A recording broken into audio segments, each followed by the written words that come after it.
नमस्कार, आप देख रहे हैं आपका अपना चैनल भिवानी हलचल खबरों के संग में मैं हूं मनोज कुमार। आइए सबसे पहले डालते हैं नजर आज की हेडलाइंस पर। सामाजिक संगठनों ने महानायक संतराम बीए व पुलवामा शहीदों को किया नमन। गांवों को नशा मुक्त बनाने की पुलिस की मुहिम को मिल रहा है भारी समर्थन। पुलवामा शहीदों की याद में लगाए गए रक्तदान शिविर में 45 युवाओं ने किया रक्तदान। अतिक्रमण बन रहे नालों की पानी की निकासी में रोड़ा, कहा भवानी प्रताप सिंह ने। मौसम में फिर आएगा बदलाव, किसानों को हल्की सिंचाई की सलाह। और अब खबरें विस्तार से। विभिन्न सामाजिक संगठनों ने महानायक संतराम बीए व पुलवामा शहीदों को शहीद स्मारक पर दीप जलाकर नमन किया। कॉमरेड ओम प्रकाश ने सरकार से मांग की कि शहर में महानायक संतराम बीए के नाम से भव्य स्मारक बनाया जाए ताकि युवा पीढ़ी उनके तप एवं त्याग से प्रेरणा ले सके। समाज सेवी गणेशी लाल वर्मा ने कहा कि जाति प्रथा का विरोध करने वाले संतराम का संघर्ष प्रत्येक व्यक्ति के लिए प्रेरणादायी है। इस मौके पर कॉमरेड ओम प्रकाश ने कहा कि संतराम बीए द्वारा आजीवन की गई देश व समाज सेवा सदैव अनुसरण करना चाहिए। उन्होंने कहा कि हमें महापुरुषों एवं शहीदों के बलिदान को कभी भूलना नहीं चाहिए तथा अपने जीवन में उन्हें संघर्ष को चरितार्थ कर समाज व देश हित में कार्य करना चाहिए। समाज सेवी गणेशी लाल वर्मा, सुरेश प्रजापति ने कहा कि आचार्य विश्व बंधु भगवान दास नागपाल, उपेंद्र नाथ अश्क, विष्णु प्रभाकर वे बाबा साहेब अंबेडकर के संतराम बीए के प्रबल समर्थक थे तथा संतराम स्वामी दयानंद सरस्वती और श्रद्धानंद के विचारों से काफी प्रभावित थे, जिसके बाद वे परमानंद के संपन्न संपर्क में आए तथा दोनों ने मिलकर वर्ष 1922 में जाति पाति तोड़क मंडल की स्थापना की। जाति प्रथा को खत्म करने के उद्देश्य से उन्होंने 88 वर्ष पहले अपने बच्चों का अंतर जातीय विवाह करवाया तथा जाति प्रथा का जमकर विरोध किया। 14 फरवरी 2019 देश के कोने कोने में पूरे भारतवर्ष के अंदर एक समाज सुधारक, विद्वान, साहित्यकार, समाज सेवी श्री संतराम जी बीए की जयंती मनाई जा रही थी और अचानक देश के अंदर एक आघात की खबर आई जिसके अंदर हमारे 42 जवान शहीद हो गए।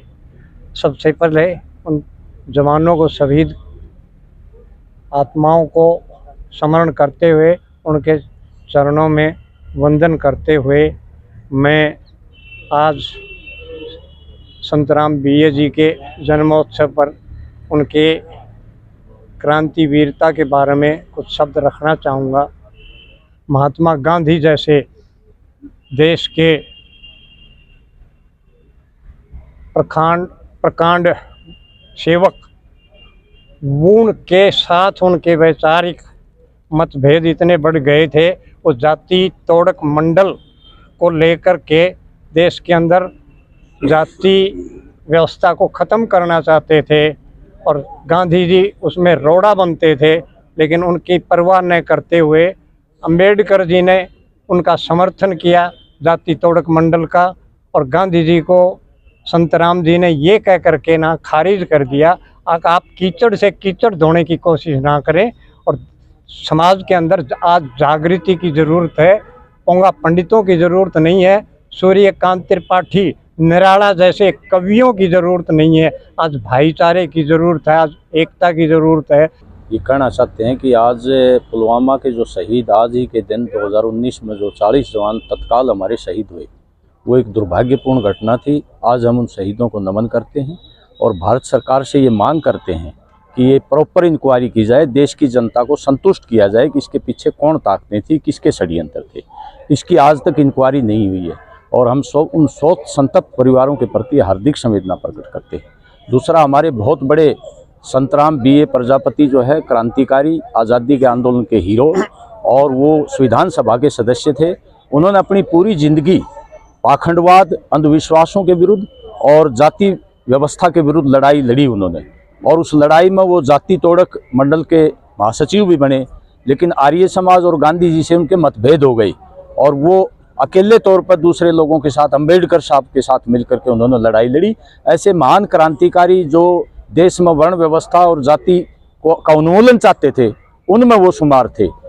आज हम संत राम प्रजापति बीए का जन्मदिन है, उनको नमन करते हैं। उन्होंने उस पुरानी सदी में भी जाति पाति का विरोध किया और एक समाज को अच्छी दिशा देने का काम किया। तो मेरी हरियाणा सरकार से मांग है कि उनकी जीवनी को पाठ्यक्रम में शामिल किया जाए और उनका शहर में एक अच्छी जगह स्मारक बनाया जाए। दूसरा, हम जब जयंती मना रहे थे तो उसी दिन पुलवामा हमला हुआ, उस दिन हमारे 44 जवान, उनको यहाँ नमन करते हैं।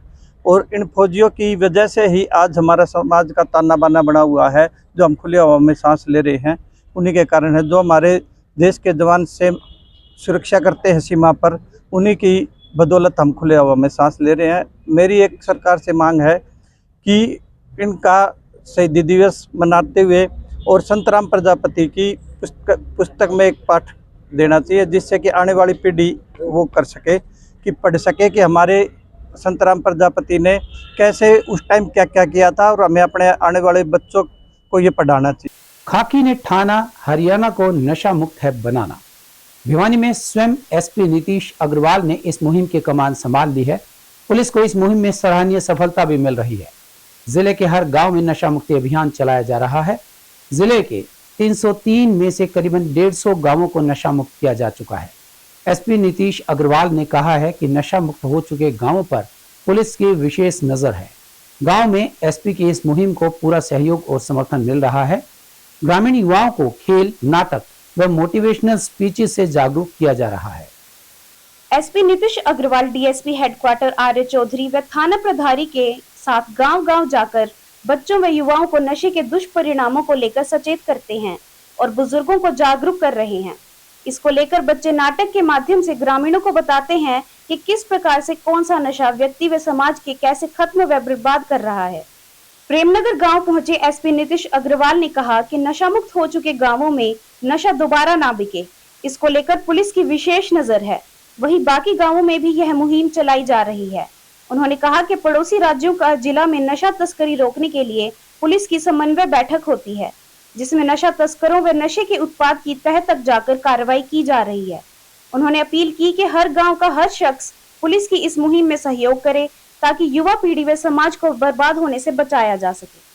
देखिए, जो पुलिस का पूरे प्रशासन का जो जोर है नशे मुक्त प्रदेश के लिए, तो उसमें हम अलग अलग गाँव में जाके लोगों को नशा मुक्त कराने के लिए गाँव वालों को प्रेरित कर रहे हैं। उसी क्रम में आज हम यहाँ पर आए हैं, जिसमें हमने जितने भी यहाँ के बच्चे हैं और यहाँ के यंगस्टर्स हैं, उनको नशे के प्रति जागरूक भी किया है, नशा ना करने के प्रति। और यहाँ पे बच्चों ने बड़ा अच्छा प्ले करा है, जिसमें उन्होंने जो भी विभिन्न प्रकार की बुराइयां हैं, भले ही वो सिगरेट हो गई या तंबाकू हो गया या फिर ड्रग्स हो गए या अल्कोहल भी हो गया, उसके बारे में बहुत ही अच्छा प्ले करके, प्ले के माध्यम से सभी को समझाया है कि नशा कितनी बुरी चीज़ है और उसको रोकना कितना ज़्यादा आवश्यक है। और इसी क्रम में आज हम और भी जो हमारे भवानी खेड़ा है और भी दूसरे गांव में पुलिस गई है और हमने ये पूरा अवेयरनेस प्रोग्राम किया है। जी, तो हमारा देखिए पूरी कोशिश ये रहेगी कि हम जितने भी हमारे पूरे प्रदेश में जितने भी गांव, पूरे डिस्ट्रिक्ट में लगभग 303 गांव हैं, सभी गांवों को हम नशा मुक्त करें। और इसमें हमने अभी लगभग 150 ऐसे हमारे गाँव हैं जो नशा मुक्त हो चुके हैं।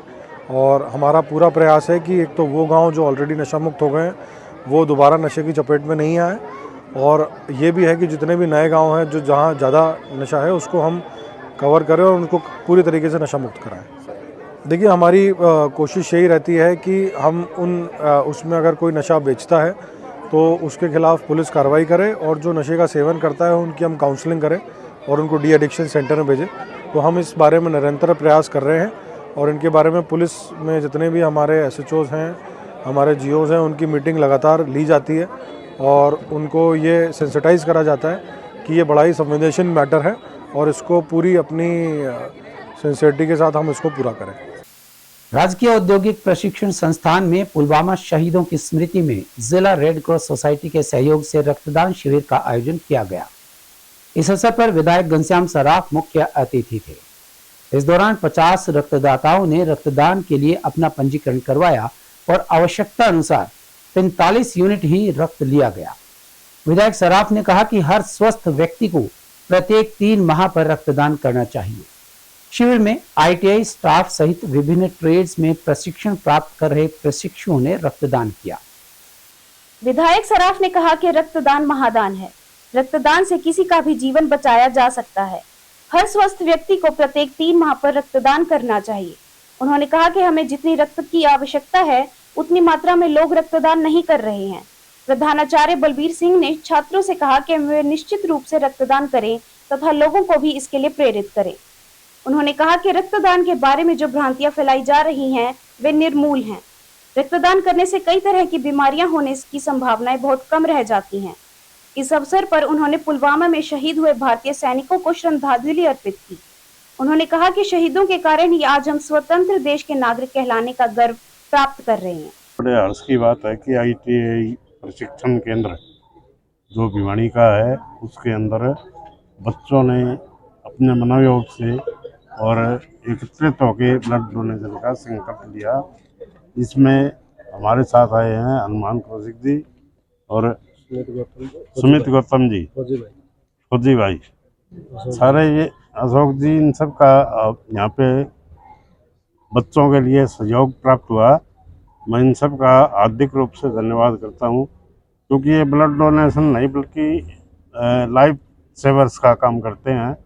और ऐसे समय में जब ब्लड की आवश्यकता होती है तो विभिन्न प्रकार के ग्रुपों का ब्लड यहाँ से इकट्ठा किया जा रहा है और 50 के करीब इनका डोनेशन आज की डेट में हो जाएगा। मैं मानता हूँ कि इन लोगों ने जो उत्साहपूर्ण काम किया है वो आगे भी जारी रखें और चाहे ITI है कहीं और भी लगाना हो तो उसको भी लगाने का, कैंप को लगाने का काम करें, जिससे हमारे देश के युवा जो सबसे अधिक मात्रा में अपना ब्लड डोनेशन कर रहे हैं उनको भी एक प्रेरणा मिले कि हम ये काम करके देश में एक तरह से बिना रक्त के कोई आदमी नहीं रहेगा, क्योंकि रक्त तो जीवन को बचाव का कार्य करता है।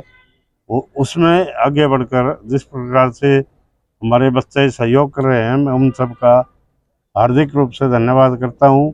भिवानी के विधायक घनश्याम दास सराफ के सहयोग से इन बच्चों ने जो काम कराया बहुत ही सराहनीय काम किया है और आशा करते हैं कि ऐसे ही प्रेरित बच्चों को करते रहें, भविष्य में भी ब्लड डोनेशन करते रहें।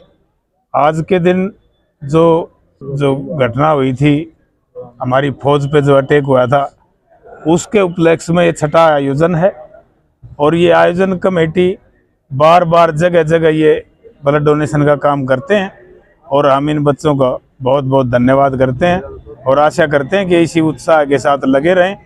पिछले काफ़ी सालों की मेहनत से हर वर्ष रक्तदान शिविर का आयोजन किया जाता है और इस रक्तदान शिविर का मेन उद्देश्य मानवता की भलाई के अलावा जो छात्र अलग अलग क्षेत्र से यहाँ पर शिक्षण लेने आते हैं उनके बीच एक भावना पैदा हो, सामाजिक सौहार्द की, सामाजिक कल्याण की, भाईचारे में एक दूसरे के सहयोग की, कि सिर्फ हम किसी एक सीमित क्षेत्र की बजाय सभी क्षेत्र में अलग अलग समाज के निर्माण में योगदान दे सकते हैं।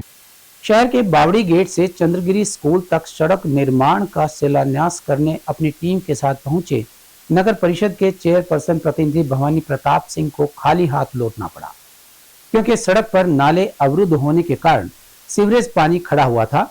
नालों पर लोगों ने कब्जे किए हुए थे और नालों में रेत डाली हुई थी। चेयरपर्सन प्रतिनिधि ने तुरंत JCB मशीन मंगवाकर कब्जे हटवाकर नालों की सफाई करवाई। उन्होंने कहा कि जब तक पानी की निकासी की सही व्यवस्था नहीं हो जाती है तब तक सड़क का निर्माण करवाया जाना सही नहीं है। नगर परिषद चेयरपर्सन प्रतिनिधि भवानी प्रताप सिंह ने लोगों से नाले व सड़कों पर अतिक्रमण न करने की गुजारिश की और कहा कि अतिक्रमण से ही बरसाती व शहर के गंदे पानी के लिए बनाए गए नालों की सांस बंद हो जाती है। उन्होंने घर के आगे नाले को खुला या फिर उसकी सफाई की जिम्मेदारी खुद लेने का आह्वान किया, ताकि गंदे पानी की निकासी के लिए बनाए गए नाले अवरुद्ध न हो। इससे शहर के सौंदर्यीकरण को भी ग्रहण लगता है, साथ में शहर व बाजार के रास्ते भी तंग होते हैं। उन्होंने शहर के लोगों से अतिक्रमण हटवाने में सहयोग करें ताकि शहर को साफ व सुथरा बनाया जा सके। टेंडर लगाया जा चुका है और यहाँ पर कार्य शुरू हमने करवाना था, लेकिन यहाँ स्थिति ज़्यादा खराब है, जल भराव की स्थिति है।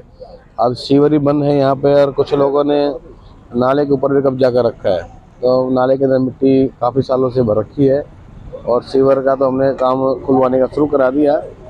और जब तक ये स्थिति पानी की ठीक नहीं होती, सीवरेज व्यवस्था और नाले की व्यवस्था, तब तक यहाँ कार्य हमने शुरू करना था।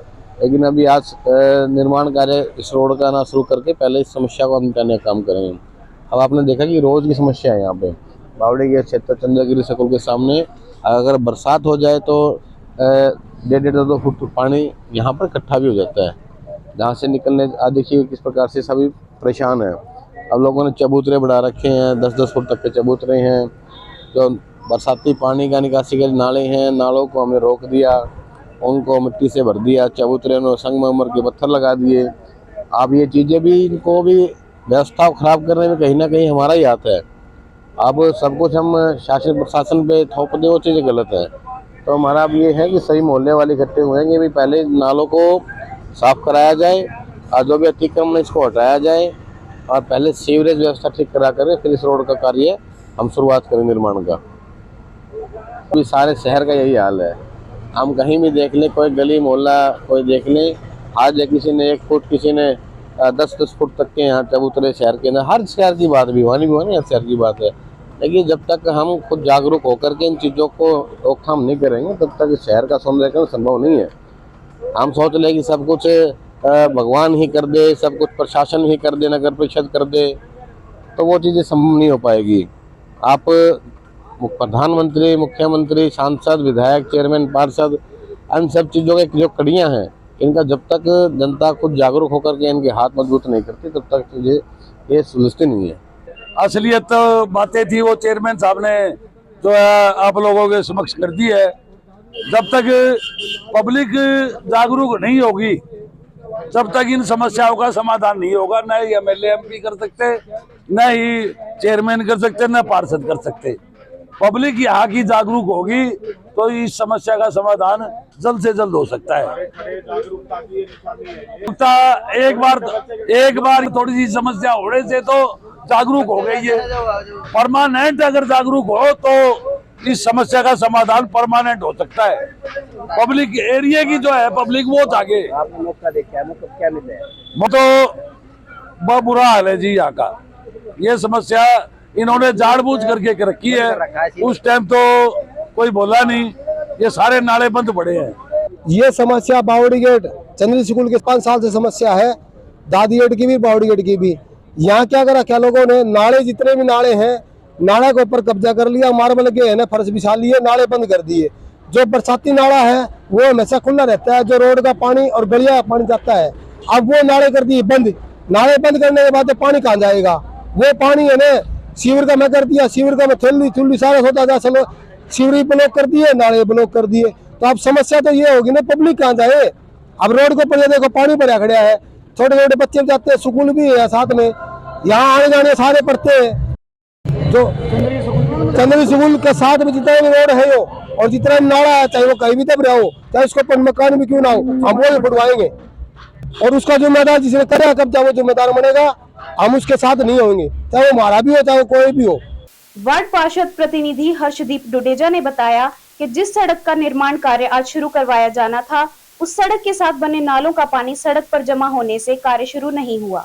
उन्होंने बताया कि उक्त नाले पर अनेक जगहों पर लोगों ने संगमरमर के चबूतरे बनाए हुए हैं, जिस वजह से नालों की सफाई ही नहीं हो पा रही।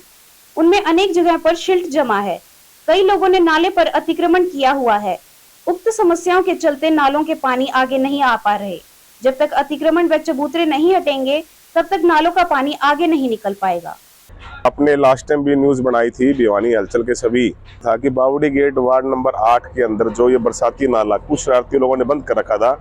तो आज पूरी टीम नगर परिषद की चेयरमैन प्रतिनिधि भवानी प्रताप जी पहुंचे मौके पे, तो सारा नाला खोदकर दोबारा शुरू किया जाएगा। वहाँ के अधिकारी सब पहुंच चुके हैं कमेटी के। अब जेसीबी द्वारा ये नाला जो बंद है ये खोल के बरसाती नाला का जो पानी था इनकी निकासी शुरू की जाएगी, जो कि काफी सालों से बड़ी परेशानी का विषय बना हुआ था। तो आज अधिकारी को बुला के इस काम को शुरू कराया गया। लगभग एक हफ्ता लगेगा। 7 दिन के अंदर नाला का निर्माण सारा कंप्लीट करा के इस समस्या से निजात दिलाया जाएगा। आने वाले 2 दिनों में ठंड बढ़ेगी और अधिकतम तापमान में 2 डिग्री तक कमी आने की संभावना है। कृषि विज्ञान केंद्र के मौसम वैज्ञानिक डॉक्टर देवलाल ने कहा कि आने वाले 2 दिनों में मौसम फिर से गर्म हो जाएगा। मौसम में हल्के बदलाव के साथ दिन का अधिकतम तापमान 28 डिग्री तथा रात का न्यूनतम तापमान 8 डिग्री तक भिवानी में बना हुआ है। अब आने वाले 2 दिनों में एक बार फिर मौसम में बदलाव आएगा। इन दिनों में ठंडी हवाएं चलेंगी, सर्दी बढ़ेगी, लेकिन 2 दिन के बाद फिर से मौसम में गर्मी आनी शुरू हो जाएगी। कृषि विज्ञान केंद्र के मौसम वैज्ञानिक डॉक्टर देवीलाल ने कहा कि मौसम में हल्के बदलाव के साथ दिन का अधिकतम तापमान 28 डिग्री तथा रात का न्यूनतम तापमान 8 डिग्री तक भिवानी में बना हुआ है। वहीं उन्होंने भिवानी जिले में बारिश की संभावनाओं से इंकार भी किया। बदलते मौसम के चलते 2 दिनों तक तापमान कम होने से फसलों की बढ़ोतरी जरूर होगी। वहीं उन्होंने 2 दिनों बाद गर्मी बढ़ने के प्रभाव के चलते विशेषकर गेहूं की फसल में किसानों को हल्की सिंचाई की सलाह दी। अभी जो आप देख रहे हो कई दिनों से लगातार जो है वो अधिकतम तापमान में वृद्धि हो रही है और उसका असर देखने को मिल रहा है कि दिन में कड़ाके की धूप निकल रही है और इस जो टेम्परेचर जो है ये 28 डिग्री सेल्सियस को क्रॉस कर गया है। तो दिन में अभी जो है टेम्परेचर वो ज़्यादा चल रहा है और रात्रि तापमान है वो भी 8 से 8.5 डिग्री सेल्सियस के आसपास है। तो अभी आज जो है वो हल्की जैसे हवा चल रही है, इससे तापमान में कमी आने की संभावना है। 1-2 दिन में थोड़ा तापमान कम होने की संभावना है, उसके बाद में फिर से तापमान में बढ़ोतरी होने की संभावना बन रही है।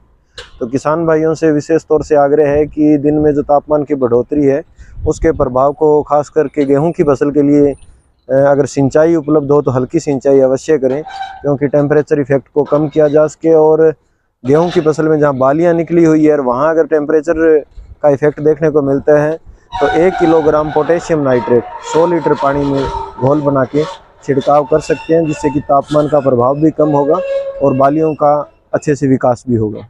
अभी जो लगातार पीछे जैसे दिसंबर की बात करें, दिसंबर में बारिश भी हुई, अच्छे टाइम पे बरसात हुई जिससे फसलें को अच्छा फ़ायदा हुआ।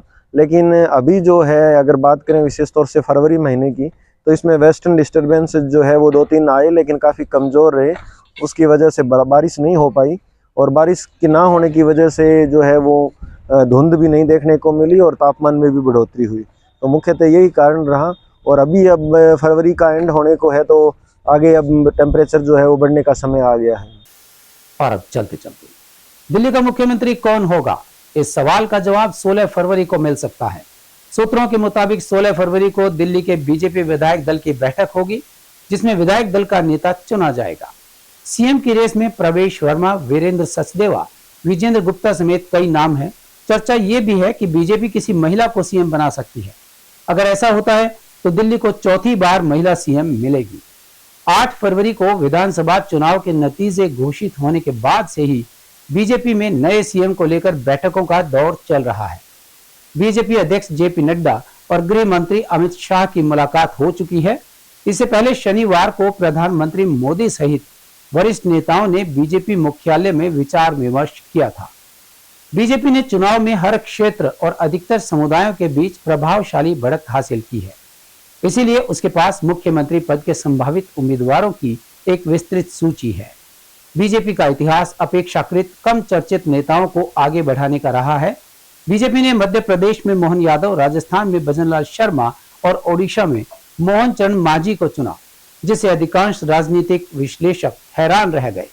बीजेपी की दिल्ली इकाई के अध्यक्ष वीरेंद्र सचदेवा ने कहा कि मुख्यमंत्री पर फैसला पार्टी का केंद्रीय नेतृत्व लेगा। उन्होंने कहा कि सभी नवनिर्वाचित विधायक उन्हें सौंपी गई जिम्मेदारियों का निर्वहन करने में सक्षम हैं। और अब जाने से पहले एक नजर आज की हेडलाइंस पर। सामाजिक संगठनों ने महानायक संतराम बीए व पुलवामा शहीदों को किया नमन। गांवों को नशा मुक्त बनाने की पुलिस की मुहिम को मिल रहा है भारी समर्थन। पुलवामा शहीदों की याद में लगाए गए रक्तदान शिविर में 45 युवाओं ने किया रक्तदान। अतिक्रमण बन रहे नालों की पानी की निकासी में रोड़ा, कहा भवानी प्रताप सिंह ने। मौसम में फिर आएगा बदलाव, किसानों को हल्की सिंचाई की सलाह। हमारे आज के अंक में बस इतना ही। अगले अंक के लिए देखते रहिएगा आपका अपना चैनल भिवानी हलचल।